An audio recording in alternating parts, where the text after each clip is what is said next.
السلام علیکم ویورز، امید ہے آپ خیریت سے ہوں گے۔ اور اس میں نقرہ کی اقسام کے بارے میں آپ کو بتا چکی ہوں۔ اب میں نے آپ کو ان 7 اقسام کی تفصیل بیان کرنی ہے۔ تو پہلی اس میں نقرہ کی جو قسم ہے وہ ہے اسم ذات۔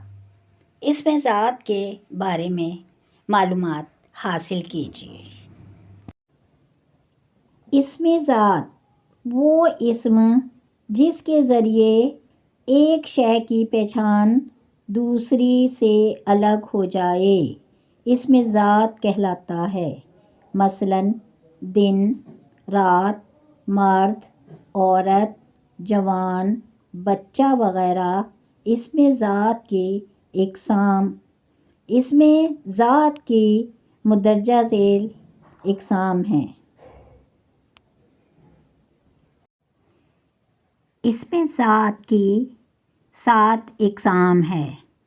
اسم جنس، اسم ظرف، اسم صوت، اسم آلہ، اسم مسخر یا تسخیر، اسم مکبر، اسم جمع۔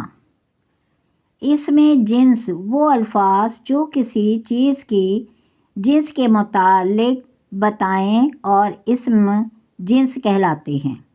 مثلاً کوا، گھوڑا، بکری، مرغی، طوطا وغیرہ۔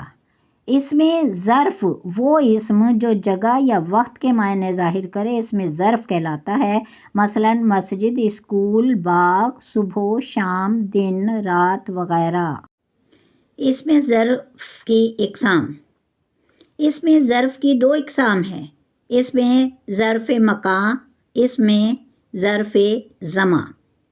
اسم ظرف مکان وہ اسم ظرف جس میں جگہ کے معنی پائے جائیں اسم ظرف مکان کہلاتا ہے۔